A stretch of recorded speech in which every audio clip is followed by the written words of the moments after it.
Hello everybody, ketemu lagi bareng Bayu di podcast seri Austin. Ini sepertinya agak lama karena kita lumayan bahas banyak ya. Yang pertama adalah kita bahas soal Papa Nina.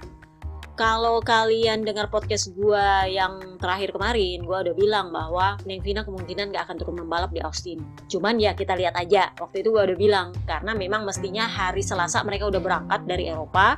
Nah waktu itu karena mereka harus berangkat hari Selasa, sepupunya itu kan meninggal kalau gak salah hari Jumat. Nah, Massimo Rivola sendiri itu sempat menelpon Neng Vina waktu Dan Vinales meninggal. Rivola sempat bilang, kamu gak apa-apa kalau gak turun di Austin, kita kasih kesempatan untuk berduka. Kalaupun kamu belum siap di Misano gak masalah, karena kita gak ada target, kita lebih pentingkan gimana caranya supaya kamu konsentrasi di track. Kalau feeling kamu gak clear untuk di track, mending gak usah. Karena tahun ini kita gak ada target untuk kamu. Kapanpun kamu siap untuk turun trek, baru turun trek. Meskipun kamu nggak siap di Misano, nggak apa-apa, nggak usah turun. Karena bagi Aprilia, kamu itu ada keluarga. Kami juga merasakan kehilangan kamu. Jadi kamu kehilangan sepupu kamu, kami juga merasakan kehilangan yang sama. Jadi nggak usah dipikirin soal mau turun trek kapan. Tetapi Neng Vina ternyata memutuskan untuk tetap ke Austin atas permintaannya orang tua Devin Vinales. Jadi meskipun sebenarnya Neng Vina nggak mau membalap, tapi dia tetap berangkat ke Austin. Dan berangkatnya itu paling terakhir kalau nggak salah orang udah semua di sirkuit. Dia hari Rabu kayaknya baru tiba di Houston. Nah, itu kan perjalanan dari Eropa ke Amerika itu lumayan panjang dan lama. Mungkin selama di pesawat itu dia jadinya mikir, percuma juga saya turun trek kalau saya pikirannya nggak 100% di trek. Ingat loh, kalau lu turun membalap itu lu harus 100%. Kalau lu nggak 100%, lu nggak bisa. Percuma. Jadinya begitu dia turun di bandara itu dia langsung nelfon Rivola. Dia bilang, sorry sepertinya saya nggak bisa membalap, saya pengen pulang. Jadi Rivola bilang, ya udah nggak apa-apa, pulang aja. Jadilah Neng Vina itu pulang dengan pesawat pertama yang kembali ke Spanyol, itu dia langsung pergi. Dia udah nggak keluar bandara, dia langsung balik pesan pesawat pulang. Ya Rivola sendiri nggak masalah karena dia emang sudah memperkirakan bahwa Neng Vina semestinya nggak membalap di Austin. Cuman karena waktu itu dia bilang dia akan tetap ke Austin, ya udah. Alex Espargaro sendiri sebagai rekan timnya itu sempat bilang, saya sebenarnya juga agak heran kenapa dia tetap ingin membalap di Austin. Tetapi waktu di perjalanan dan sampai di bandara dia bilang, aduh kayaknya saya nggak bisa. Jadi si Alex Espargaro bilang, kamu gimana kalau memang kamu butuh teman, nanti saya temani kamu di kamar gitu. Tapi ya pada akhirnya Maverick minta pulang, jadi ya udahlah nggak apa-apa karena memang itu keluarga dia dan Maverick membutuhkan waktu untuk berduka. Ya semua orang tahu lah rasanya berduka, terutama karena memang Devin Vinales ini adalah sepupu yang dekat dengan Neng Vina. Jadi memang dia ini adalah anak didiknya Neng Vina sendiri, jadi wajar kalau Neng Vina merasa kehilangan. Jadi menurutnya Rivola, dia berharap keberadaan Neng Vina dengan keluarganya, dengan anaknya si Nina itu bisa memberikan ketenangan. Sampai kapanpun nanti Neng Vina merasa siap untuk kembali ke trek, baru kembali ke trek. Dia nggak maksa untuk kembali ke Misano atau kembali nanti di Portugal, terserah pokoknya kapan dia siap aja. Karena menurutnya Rivola, untuk turun trek itu dibutuhkan konsentrasi penuh. Kalau hati lu nggak ada di trek, ya percuma lu turun trek. Kalaupun misalnya nanti Neng Vina ternyata muncul di pedok Austin, itu dia bilang, saya akan tetap tanya lagi sama dia, yakin nih mau turun trek? Kenapa? Karena turun trek itu nggak sembarangan, terutama karena lu pakai motor yang MotoGP, itu yang kencangnya nggak main-main. Kalau lu nggak 100%, otak lu di situ nggak bisa, mending jangan. Karena takutnya dia juga ikut celaka. Jadi ya memang wajar sih kalau menurut gua. Nah di hari Kamis itu sendiri, para kru dan rider di MotoGP, Moto3 dan Moto2 itu mengheningkan cipta untuk Devin Vinales. Jadi mereka ngumpul di trek, mengheningkan cipta. Nah ini yang menjadi sorotan dari para rider MotoGP. Kenapa? Karena tahun ini adalah ketiga kalinya mereka mengheningkan cipta di trek. Jadi yang pertama Jason Dupasquier, kemudian si Hugo Milan, nah yang terakhir ini si Devin Vinales. Jadi lumayan agak miris sih untuk para rider, terutama yang sudah senior-senior ini. Mereka semacam harus berduka untuk para rider muda yang umurnya mereka tuh mestinya sih kalau masih hidup tuh mungkin masih lama gitu loh. Tapi sesingkat itu hidup buat mereka. Itu yang menurut para rider senior ini kok miris banget ya. Banyak rider yang secara terang-terangan mengkritik Dorna, terutama soal regulasi. Kenapa? Karena kelas SSP 300 dan kelas Moto3 itu adalah kelas paling junior di kejuaraan. Jadi kalau Moto3 adalah kelas juniornya MotoGP, sementara World SSP 300 ini adalah kelas juniornya WSBK. Jadi bisa dibilang mereka ini masih kinyis-kinyis banget. Itu kan umurnya 15 tahun tuh umur-umurnya anak ababil. Lu ngerti lah, di Indonesia aja yang umur-umur kayak gitu ngegemesin, coba kan. Lu lihat aja mereka kalau di jalan tuh ngegemesin banget, coba. Apalagi di track seperti itu. Jadi harus ada regulasi yang memaksa mereka untuk patuh. Nah, itu yang menjadi sumber kritik dari para rider MotoGP ke Dorna. Kenapa? Karena Dorna, apa sih kalau gue bilang, mengizinkan pembalap itu dalam jumlah banyak membalap di kelas tersebut. Kalau di World SSP 300 itu malah sekitar 40-an kali ya. 30 lebih itu yang membalap di situ. Sementara kalau di Moto3 itu sekitar 29-an, 25 minimal. Ada yang sampai 30 kadang-kadang. Nah, lu bayangin, umur yang si kinyis-kinyis ini, yang lagi bebal-bebalnya, yang lagi ngegemesin banget ini susah diatur pun masih juga bebal, tetapi dibiarin numpuk-numpuk di situ. Jadi memang kondisinya seperti ini, motornya sudah sama, kurang lebih, ban kurang lebihnya sama, ya lu nggak bisa punya bergen yang lebih lagi dari lawan lu, selain lu ngintil atau lu nikung. Ngerti nggak nikung? Nikung tuh yang ala sapu jagat, ngerti? Lu nutup line terus terserah lu yang jatuh atau lawan lu yang jatuh, itu sapu jagat. Jadi lu ngintil atau lu nikung di Moto3, karena itu saking banyaknya rider yang bersaing di situ, ya bergennya susah. Lu bayangin aja, Baby Vale aja yang di MotoGP udah bilang, di MotoGP aja udah selisih 0,0001 aja itu berarti untuk peringkat klasemen, apalagi yang di Moto3. Nah, jadi memang solusi yang paling tepat kalau dari segi regulasi adalah menurunkan jumlah pembalap yang bersaing di kelas junior ini. Jadi kalau misalnya ada yang 30 lebih, 20 lebih, itu diturunin jumlahnya supaya jumlah rider yang numpuk di track untuk ngintil-ngintil ini bisa dikurangi. Itu yang pertama. Kemudian regulasi yang kedua adalah soal kalau lu salah, lu harus dihukum berat. Jadi contohnya ya seperti Denis Oncu kemarin, itu kan dihukumnya sampai 2 kali balapan, diskualifikasi. Itu memang hukuman berat, jadi mau nggak mau mereka harus pikir ini nggak bisa sembarangan nih. Nah, ngomongin soal aturan, ini nih yang jadinya bikin nama si Jurgen Rakor, Marc Marquez keseret-seret. Jadi waktu kejadiannya dan Vinales itu ada satu orang rider World SSP 300 itu juga yang tiba-tiba pensiun. Karena dia nggak mau mempertaruhkan nyawa dia, kata dia nih, gue nggak mau mempertaruhkan nyawa gue demi pertunjukan yang nggak ada guna menurut dia. Kenapa? Dia menudinglah Marc Marquez menjadi penyebab. Jadi umur-umur mereka ini yang kinyis-kinyis ini kan umurnya 15 tahun. Itu mereka lahir dan besar itu pada saat Marc Marquez sedang dijadikan ikan hiu. Jadi mereka nggak kenal dengan masa kejayaannya yang bebek Valentino Rossi.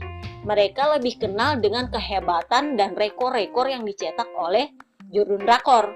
Terlepas apakah itu konspirasi, apakah itu kong kali kong, apakah itu gegarapan gaib, yang mereka tahu bahwa ini adalah sosok yang hebat banget.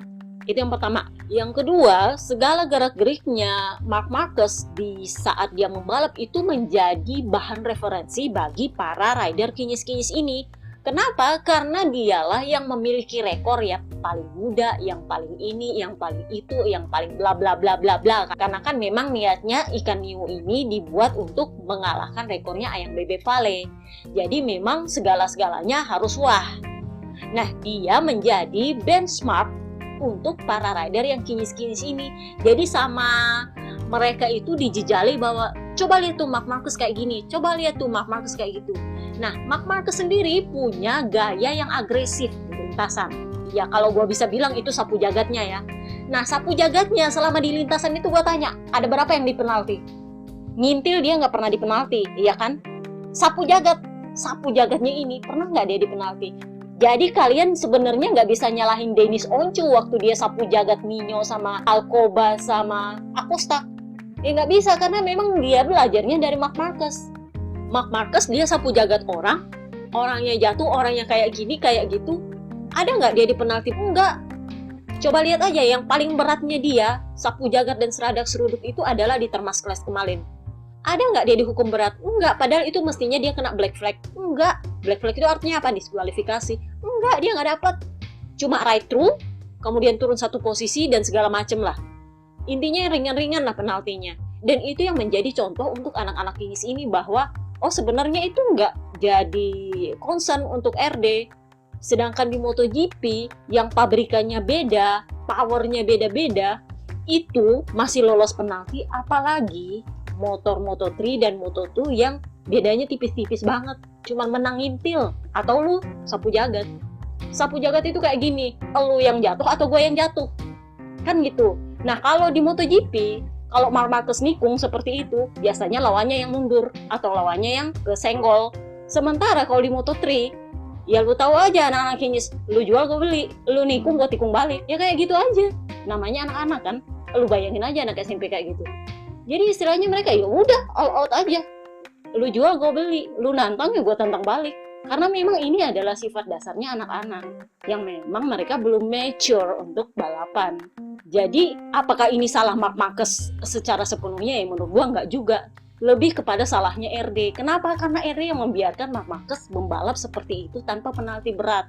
Dan itu menjadi contoh untuk anak-anak ababil ini. Jadi ya gue juga nggak bisa nyalahin rider yang pensiun kemarin itu menuding Marc Marquez, enggak.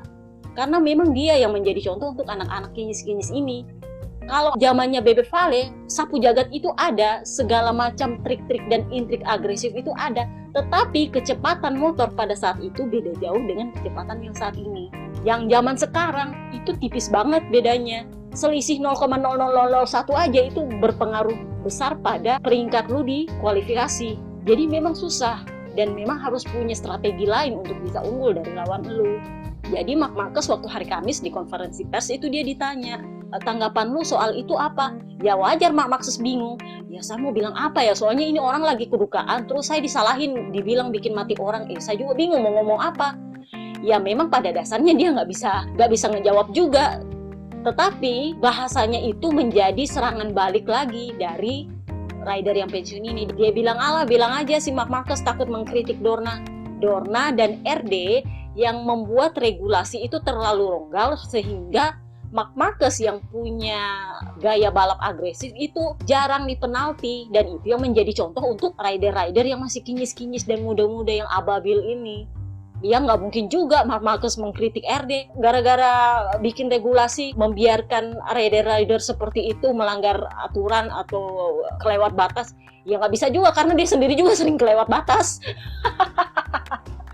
Nggak bisa dong. Mana berani dia kritik, ntar jadinya besok-besok dia kena penalti lagi kan nggak bisa. Jadi udah clear ya kenapa sampai Marc Marquez keseret-seret di sini, dan menurut gue juga wajar. Oke, sekarang kita membahas soal balapannya. Jadi di Austin ini ban yang turun itu waktu awal pekan Michelin itu mengumumkan bahwa untuk slick ya, ban depan itu seluruhnya simetris, soft medium hard, kemudian ban belakang tetap soft medium hard, tetapi khusus untuk ban hard itu 2 kali lipat alokasinya, dan seluruhnya adalah asimetris dengan sisi kanan lebih keras. Tetapi pada hari Jumat tiba-tiba Michelin merubah alokasi ban. Kalau yang mestinya ban depan slick itu seluruhnya simetris, tiba-tiba hari Jumat berubah, ban hardnya khusus ban hard itu asimetris dengan sisi kanan lebih keras. Nah di atas kertas Yudun Rakor memang diunggulkan untuk menang di sini. Kenapa? Karena memang selama balapan digelar di kota itu semuanya dia yang menang, kecuali tahun 2019 kemarin yang terakhir itu karena dia dikhianati oleh ban, dia jatuh menggelinding luntung-luntung akhirnya kejengkang. Jadi memang tahun ini adalah kalau gue bisa bilang penembusan lah untuk dia untuk membalas kegagalan dia di terakhir kali membalap di kota. Itulah kenapa dia kekeh untuk balapan di kota. Sementara sebagian besar rider lain itu bisa dibilang hampir nggak mau membalap di kota. Jadi ceritanya hari Jumat kemarin itu mereka komplain berat soal bumpy. Kalau di 2019 mereka memang komplain soal bumpy. Memang mereka komplain, tapi nggak sedahsyat itu bumpy-nya. Waktu itu di tikungan 2 itu memang agak bumpy, tetapi ada beberapa trek itu yang sudah direcover, udah diaspal kembali, jadi nggak gila-gilaan gitu bumpy-nya. Nah, tetapi tahun ini itu bumpy-nya itu saking banyaknya tikungan tuh mereka sampai bilang ini sirkuit motocross kali ya, nggak cocok untuk prototype. Kenapa? Karena dari tikungan 2 sampai tikungan 11 itu bumpy-nya luar biasa, apalagi di tikungan 10. Nah, tikungan 10 ini yang dianggap berbahaya oleh para rider. Kenapa? Itu adalah tikungan cepat dan kalau lu jatuh di situ itu lu nggak ke pinggir trek badan lu nyangkut di tengah trek. Nah, kalau ada rider lain di belakang, ya lu kelindes. Itulah kenapa dibilang bumpy-nya ini berbahaya untuk para rider MotoGP. Lu bayangin lah ya kalau lu di jalanan yang rusak banget terus lu cepat banget 300 km per jam tapi jalannya lubang-lubang. Gue jadi berasa kayak lihat Komeng di iklannya Yamaha dulu-dulu tuh. Itu yang gigi lu yang sampai gemelutuk. Kenapa? Karena memang bumpy-nya itu emang parah banget sementara lu harus cepat di situ. Jadi emang udah lengan getar-getar, kaki getar-getar, badan semua getar-getar. Jadinya Bebe Vale itu sampai ngeluh, pantas gue kok berasa lecet ya, karena memang susah. Lu harus nikung sementara lu harus cepat, tapi juga bumpy. Itulah kenapa saat para rider rapat komisi keselamatan, itu sebagian besar rider itu menolak untuk membalap. Kecuali 2 orang. Siapa 2 orang itu? Jordan Rakor, Marc Marquez, dan Jack Miller. Bisa dibilang motivasinya beda. Kenapa? Karena Jordan Rakor ya kan lu tahu motivasi dia adalah untuk mencapai rekor dia sebagai King of Kota. Kemudian Jack Miller itu karena dia mau penebusan, karena kemarin kan di Misano dia nggak terlalu bagus tuh tampilnya. Nah, dia mau penebusan di sini. Itulah kenapa dia bilang ya udah membalap aja, kan ini soal ganti line aja. Kalau lu tahu di situ berbahaya berarti lu harus rubah line. Jadi menurutnya Jack Miller ya udah tahu di situ lubangnya, lu cari tempat yang nggak ada lubang lah, ganti aja line-nya, susah amat. Jadi karena Marc Marquez sebagai ketua geng bilang tetap membalap, ya meskipun sebagian besar keberatan, dia tetap juga membalap. Kan udah gue bilang, para rider yang dimaksud dalam komisi keselamatan itu adalah Marc Marquez. Dia adalah ketua geng, jadi mau siapapun nggak setuju, kalau dia setuju ya jadi. Apa kata dia itu yang jadi. Kenapa? Karena memang dia adalah proyeknya Dorna. Kalau dia ngomong apa ya itu yang diikut. Nah, jadi rider akhirnya bilang oke lah kalau gitu kita membalap. Tetapi tahun depan kalau nggak diperbaiki ini track, mereka minta paling enggak tikungan 2 sampai tikungan 11 itu diaspal kembali semua nggak pakai kecuali. Itu artinya hampir setengah trek kalau nggak salah ya, setengah treknya sirkuit tuh yang mesti diaspal dan itu biayanya mahal. Nah, masalahnya adalah MotoGP di Amerika ini nggak terlalu populer. Kenapa? Karena mereka kebanyakan pakai motor yang keluaran Jepang, keluaran Eropa, nggak ada motor yang keluaran Amerika, jadi mereka nggak terlalu ngefans. Mungkin kalau ada HD di situ, Harley Davidson maksud gue, mereka mungkin masih sedikit berminat, cuman masanya nggak ada, jadi mereka apa sih?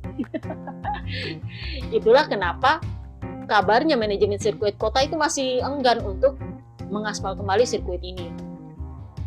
Gua dengar-dengarnya juga kemarin kabar terakhirnya adalah waktu keluar kalender 2022 kan kalian lihat Mandalika adalah seri kedua setelah Qatar, Kota itu adalah seri keempat setelah Argentina. Jadi dari Mandalika mereka langsung pindah ke Argentina, Argentina langsung ke Kota, ke Amerika. Nah, itu kan karena awal musim, gue sendiri udah bingung. Ini kayaknya nggak keburu nih buat Kota untuk memperbaiki track. Dan memang sehari setelahnya muncul konfirmasi bahwa Kota enggan untuk memperbaiki track. Karena menurut mereka biayanya itu nggak nutup sama keuntungan. Jadi, waktu terakhir kemarin gelar balapan di Kota, itu tribunnya banyak yang kosong. Setelah dihitung-hitung mereka rugi karena banyak tempat duduk yang kosong. Tapi source gue bilang di Austin itu kemarin banyak yang kosong karena di akhir pekan itu mereka juga gelar konser musik rock yang gede banget. Kalau kalian rajin-rajin buka IG kalian pasti tahu itu festival apa. Itu yang padat banget, penuh banget. Jadi memang anak-anak muda dan masyarakat Austin itu kebanyakan ngumpulnya di situ dibanding di sirkuit. Jadi ya maaf akhirnya sirkuit agak-agak kosong. Kemudian yang kedua, balapan roda 2 itu nggak sepopuler balapan roda 4 kalau di Amerika. Lu bandingin Moto Amerika dengan NASCAR, itu lebih rame NASCAR daripada Moto Amerika. Nah, Moto Amerika ini juga yang menurut gue sih jadi biang kerok kenapa sirkuitnya kota tuh rusak. Karena mereka selama pandemi memang nggak digelar MotoGP, tapi Moto Amerika digelar. Jadi memang itu sirkuit rusaknya lebih kepada mereka juga punya event-event sendiri. Jadi dengar-dengar gosipnya adalah Dorna tetap kekeh pengen balapan di Amerika, tetapi mungkin ganti sirkuit. Kabarnya Indianapolis kembali menjadi opsi setelah kota kondisinya amat sangat buruk. Gue sih pikirnya kalau emang kota nggak bisa ya kali aja bisa Mandalika 2 kali gelar gitu kan. So kita lihatlah nanti gimana, apakah kota ini akan jadi digelar lagi untuk tahun depan apa enggak. Lalu kita akan bahas soal balapan. Soal balapan ya you know lah ya, kalau sirkuit yang bumpy ini yang tua-tua agak susah. Si Dovizioso itu sampai bilang motor saya hampir mati loh. Saking parahnya bumpy-nya. Jadi kan bayangin aja tuh motor prototipe yang berat seperti itu dengan kondisi harus cepat dan bumpy-nya yang ketek. Terus sampai dia bilang motor gua hampir mati.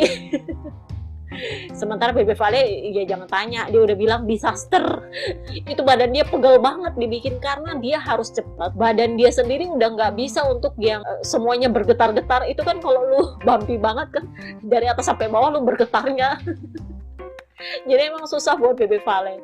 Morbidelli aja yang baru sembuh itu sampai bilang sama balap cuma dengan tangan. Kenapa?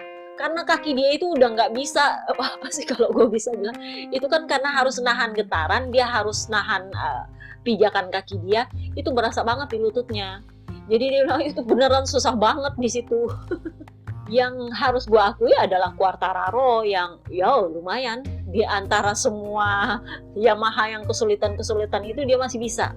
Ya memang karena paket dia adalah paket terbaiknya Yamaha yang pertama, dan juga karena dia masih muda jadi memang dia masih prima, nggak ada cedera dan nggak ada segala macam, jadi ya wajar aja. Nah yang menjadi sorotan adalah si Miller sama Mir.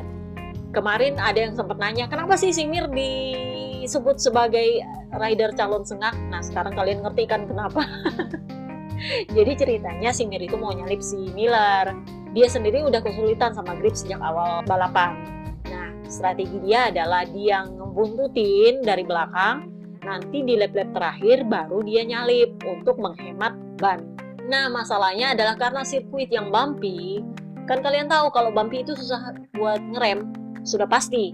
Kenapa? Karena ban lu kan jadinya agak susah buat ngelengket di aspal. Jadi waktu lu ngerem ya belum tentu pas ban lu lengket di aspal, jadi ya bisa aja keterusan. Itulah kenapa waktu sesi latihan kalian lihat banyak yang keterusan. Kenapa? Karena memang kalau track bumpy, lu susah buat ngerem. Ban lu lagi nggak lengket di track, jadi nggak makan lah rem lu. Jadi kurang lebihnya seperti itu. Nah waktu itu si Mir niatnya adalah nyalip si Miller. Tetapi karena dia nggak bisa mengendalikan rem dia, nyundullah dia sama si Miller. Si Miller akhirnya keterusan ke pinggir trek. Karena sama-sama berusaha menguasai motor, karena ini lap terakhir, kapan lu keluar dari trek lu kena penalti. Itu kan aturannya. Jadi kalau lu kena track limit di lap terakhir itu bakal kena penalti turun 1 posisi. Karena udah nggak mungkin buat long lap penalti. Itu yang bikin si Miller marah. Kenapa? Karena si Mir nyundul dari belakang, dia yang keterusan ke depan. Itu yang Miller nggak suka. Si Mir sendiri sebenarnya udah minta maaf sih. Dia waktu si Miller maki-maki di pinggir trek, dia kelihatan dia minta maaf. Tetapi dia juga merasa punya pembelaan diri. Menurut dia itu adalah bagian strategi. Kenapa? Karena memang Marc Marquez kan pernah gitu juga gitu. Jadi menurut dia ya wajar aja lah dia nyalip. Wong itu lap-lap terakhir. Si Marquez di lap-lap terakhir baru nyerang dan itu nggak ada masalah. Akhirnya kan dia kena penalti itu turun 1 posisi. Dia ngamuk, dia bilang itu biasa kok, namanya juga buat nyalip, itu kan strategi di lap terakhir dan saya sudah minta maaf. Jadi menurut dia mestinya penalti turun 1 posisi itu terlalu berat. Sementara untuk Jack Miller dia bilang kayak gini, itu keberatan, si Egerter loh dapat penalti 30 detik, lu mending cuma diturunin 1 posisi. Karena menurut dia si Mir ini udah berkali-kali ngincer dia. Dari Qatar emang udah konflik mereka. Jadi menurut dia si Mir ini punya tendensi tersendiri sama dia. Jadi ya seperti itulah. Kondisinya adalah kemarin menurut Jack Miller, si Mir ini ceroboh banget kalau mau nyalip. Dan sementara dia, karena dia tahu dia mau disalip, ya wajar dong dia nutup line. Kenapa? Karena dia yang di depan, dia yang punya hak untuk nutup line. Jadi ini ceritanya agak-agak mirip dengan Deniz Öncü. Cuman bedanya Deniz Öncü itu strateginya udah kayak Zarco waktu Morbidelli di Austria tahun lalu, yang dia nyalip terus dia langsung nutup line. Nah sementara kalau posisinya Jack Miller, dia kan emang udah di depan, jadi memang line itu adalah dia. Jadi dia bilang, ya wajar dong saya nutup line waktu saya tahu mau disalip. Jadi memang wajar menurut gue si Mir itu kena penalti. Kenapa? Karena kalau lu mau mencoba menyalip, pastikan bahwa lu ready dengan rem lu. Kenapa? Karena memang Miller dirugikan di situ. Dan yang dapat durian runtuh siapa? Ini Bastianini. Dia lewatlah kletek-kletek di situ. Dan akhirnya Quartararo menyelesaikan race Austin dengan keunggulan 54 poin dari Pecco Bagnaia. Karena memang di Austin kemarin juga dia lebih memikirkan untuk safety dia. Jadi pasca kecelakaan di Moto3 itu, para rider MotoGP ini bisa dibilang pikirannya agak berubah. Jadi mereka bilang, ya udahlah mending pelan-pelan aja asal selamat. Kenapa? Karena mereka sejak hari Jumat kan udah tahu ini sirkuit berbahaya kalau dipaksa. Jadi ya udah, yang penting finish aja, yang terbaik aja lah yang dilakukan. Yang penting jangan sampai kenapa-kenapa. Itu sih intinya mereka kemarin. Jadi memang Pecco nggak berambisi untuk menang, nggak juga berambisi untuk mengalahkan Snectaro. Dia lebih ingin fokus, yang penting gue selesai dan finish dengan baik. Jadi memang dia nggak ngoyo banget di Austin kemarin, karena dia tahu ini trek berbahaya. Dia sendiri waktu hari Jumat udah bilang, kalau saya harus memilih mau balapan atau nggak, saya lebih milih nggak balapan. Meskipun secara di atas kertas itu artinya saya dirugikan di klasemen. Kenapa? Karena ini trek berbahaya sekali, kita nggak tahu apa yang akan terjadi. Jadi ya memang mental dia waktu balapan kemarin itu ada, gue balapan sebaik mungkin, jangan sampai gue jatuh dan jangan sampai gue membahayakan orang lain. Dan itu akhirnya yang dia bilang, ya saya ke Misano ini nothing tulus. Saya tahu harapan saya untuk Jordan tahun ini semakin tipis, tetapi nggak ada yang nggak mungkin, kita lakukan yang terbaik. Dia ini kan lumayan baperan sih anaknya, terutama kalau soal maut. Masih ingat sih Jason Duplantier kemarin, waktu di Mugello itu dia yang sebenarnya dia nggak mau balapan, tetapi karena dia harus balapan, akhirnya dia balapan, ujungnya dia jatuh. Nah itu yang bikin dia harus menjaga mental dia di Austin kemarin. Dia ingin tetap fokus, yang penting dia finish, nggak sampai ngoyo banget harus menang atau harus ngalahin si Snectaro. Nah yang selanjutnya kita bahas adalah soal VR46. Gue sih berhembus sepoi-sepoi sebelum Austin dimulai, itu adalah sebuah sponsor, gue nggak tahu apakah di Turki ataukah di Praha, perusahaan tour sih katanya yang pengen jadi sponsor pengganti untuk di VR46. Jadi sponsor ini jumlahnya akan jadi 4. Sponsor yang baru masuk ini Sky, With You, dengan Bardal. Jadi porsi mereka ini sama besar. Nah sponsor utama akan jadi siapa? Tetap VR46. Jadi nanti VR46 yang gede. Jadi nanti nggak ada sponsor yang dominan. Sponsornya akan sama besar posisinya di motornya VR46. Cuma 2 hari lalu kalau nggak salah ya, gue dengar ada pengumuman bahwa Saudi Arabia, PIF-nya, kalian kalau nggak tahu PIF ini siapa, kalian bisa mundur ke podcast apakah Aramco akan mengganti nama. Kalian carilah, kurang lebihnya seperti itu judulnya. Jadi PIF ini, berita terbarunya yang gue dengar adalah mereka mengakuisisi Newcastle United, klub bola, melalui nama Sheikh siapa ya, gue nggak tahu Sheikh siapa gitu. Tetapi kasusnya ini mirip-mirip dengan VR46, pakai nama Pangeran Abdulaziz. Seperti itu, tapi intinya adalah PIF yang membiayai. Nah ini yang gue nggak tahu, apakah PIF bakal pengumuman di Misano nanti atau justru pengumuman sponsor lain. Karena kabarnya sih mereka akan pengumuman di Misano 2. Jadi kita lihat aja lah nanti. Oke, itu aja podcast kita kali ini. See you next time guys. Stay safe, bye-bye.